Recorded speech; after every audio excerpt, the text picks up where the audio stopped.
ರದ್ದುಪಡಿಸಿ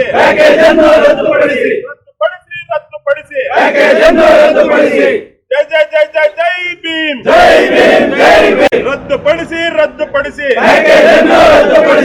ಗುತ್ತಿಗೆ ಮೀಸಲಾತಿಯನ್ನು ಕದ್ದ ಕಳ್ಳರಿಗೆ ಹೇಳಿ ಧಿಕ್ಕಾರ. ಗುತ್ತಿಗೆ ಮೀಸಲಾತಿಯನ್ನು ಕದ್ದ ಜನಪ್ರತಿನಿಧಿಗಳಿಗೆ ಹೇಳಿ ಧಿಕ್ಕಾರ.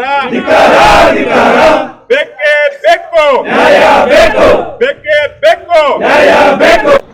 ಏನಿವತ್ತು ಕೋಲಾರ ಡಿಸಿ ಕಚೇರಿ ಬೈಕ್ ರ್ಯಾಲಿ ಮುಖಾಂತರ ಇವತ್ತು ನಾವು ಈ ಹೋರಾಟವನ್ನು ಕೈಗೊಂಡ್ವಿ. ಮೊದಲ ಬಾರಿಗೆ ಕೋಲಾರ ನಗರದ ಬಂಗಾರಪೇಟೆ ವೃತ್ತದಲ್ಲಿರುವಂತಹ ಡಾಕ್ಟರ್ ಬಾಬಾ ಸಾಹೇಬ್ ಅಂಬೇಡ್ಕರ್ ಅವರ ಪ್ರತಿಮೆಗೆ ಮಾಲಾರ್ಪಣೆ ಮಾಡೋ ಮುಖಾಂತರ ಕೋಲಾರ ನಗರದ ಎಲ್ಲ ರಸ್ತೆಗಳಲ್ಲಿ ಬೈಕ್ ರ್ಯಾಲಿ ಮಾಡೋ ಮುಖಾಂತರ ಇಲ್ಲಿ ಬಂದು ತಲುಪಿದ್ವಿ. ಉದ್ದೇಶ ಏನಂದ್ರೆ ಈಗಾಗಲೇ ನಾವು ವಿಶೇಷ ಜಲ ನಿಗಮ ನಿಯಮಿತ ಇಲಾಖೆಯಲ್ಲಿ ಕೋಲಾರ ಜಿಲ್ಲೆಗೆ ಸಂಬಂಧಪಟ್ಟಂತೆ ಸುಮಾರು 50 ಕೋಟಿ ಟೆಂಡರ್ ಅನ್ನ ಮಾಡಿದ್ದಾರೆ. ಎಲ್ಲ ಕೂಡ 5 ಕೋಟಿ. ಇವತ್ತು ಆ ಕಾಮಗಾರಿಗಳಲ್ಲಿ SC ST ಗುತ್ತಿಗೆದಾರರಿಗೆ ಹಾಗೂ ಹಿಂದುಳಿದ ಗುತ್ತಿಗೆದಾರರಿಗೆ ಯಾರಿಗೂ ಕೂಡ ಮೀಸಲಾತಿಯನ್ನು ಕೊಟ್ಟಿಲ್ಲ. ಇವತ್ತು ಜನಪ್ರತಿನಿಧಿಗಳಾಗಿರ್ಬೋದು, ಅಧಿಕಾರಿಗಳಾಗಿರ್ಬೋದು, ಆ ನೋಟಿಫಿಕೇಶನ್ ಕೂಡ ಈಗಾಗಲೇ ನಾವು ಮೊನ್ನೆ ಸಿದ್ದರಾಮಯ್ಯವರು ಕೊಟ್ಟು ಕುಲಂಕುಷವಾಗಿ ಚರ್ಚೆ ಮಾಡಿದ್ವಿ. 5 ಕಾಮಗಾರಿಗಳನ್ನ ಇವತ್ತು ಒಟ್ಟುಗೂಡಿಸಿ ಇವತ್ತು ಒಂದು ಕಾಮಗಾರಿಯಾಗಿ ಮಾಡಿ ಈ ಮೀಸಲಾತಿಯನ್ನ ವಂಚನೆ ಮಾಡಿದ್ದಾರೆ.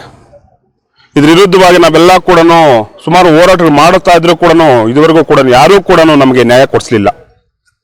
ಇದ್ರ ಮುಂಚಿತವಾಗಿ ಕೂಡ ಕೋಲಾರ ಜಿಲ್ಲಾ ಪಂಚಾಯಿತಿ ಕಚೇರಿ ಮುಂದುಗಡೆ ಉಸ್ತುವಾರಿ ಮಂತ್ರಿಗಳಿಗೆ ಒಂದು ಮನವಿ ಕೂಡ ಕೊಟ್ಟಿದ್ವಿ.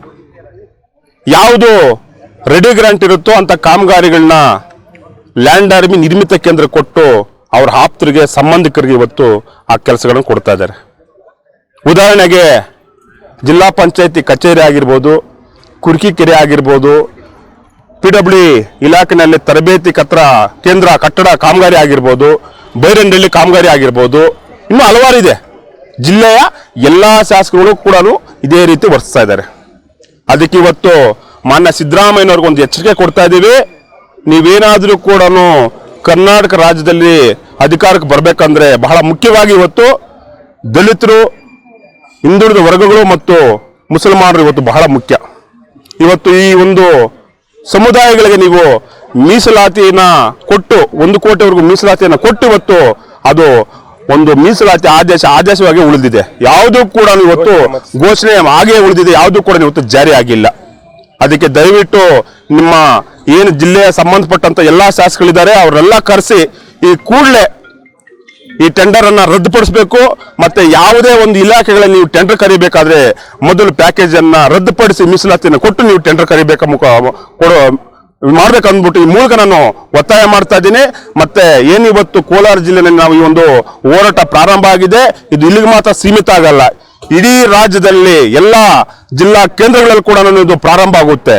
ಅದಕ್ಕೆ ದಯವಿಟ್ಟು ಈ ಕೂಡಲೇ ಮಾನ್ಯ ಮುಖ್ಯಮಂತ್ರಿಗಳು ಎಚ್ಚೆತ್ತುಕೊಂಡು ಈಗಾಗಲೇ ನಾವು ಮಾನ್ಯ ಜಿಲ್ಲಾಧಿಕಾರಿಗಳಿಗೆ ನಮ್ಮ ಆದೇಶ ಏನು ಲೈಸೆನ್ಸ್ ಕಾಪಿಗಳಿದೆ ಎಲ್ಲ ಕೂಡ ಇವತ್ತು ನಾವು ವಾಪಸ್ ಕೊಟ್ಟಿದ್ದೀವಿ. ಕಾರಣ ಯಾಕಂದ್ರೆ ಇವತ್ತು ನಮಗೆ ಕೆಲಸ ಕಾರ್ಯ ಕೊಡದೇ ಇರೋದ್ರಿಂದ ನಮಗೆ ಲೈಸೆನ್ಸ್ ಇಟ್ಕೊಂಡು ನಾವೇನು ಪ್ರಯೋಜನ ಇಲ್ಲ. ಅದಕ್ಕೆ ಸರ್ಕಾರಕ್ಕೆ ನಮ್ಮ ಎಲ್ಲಾ ಲೈಸೆನ್ಸ್ಗಳನ್ನ ಇವತ್ತು ವಾಪಸ್ಸು ಸರ್ಕಾರಕ್ಕೆ ಕೊಡ್ತಾ ಇದೀವಿ.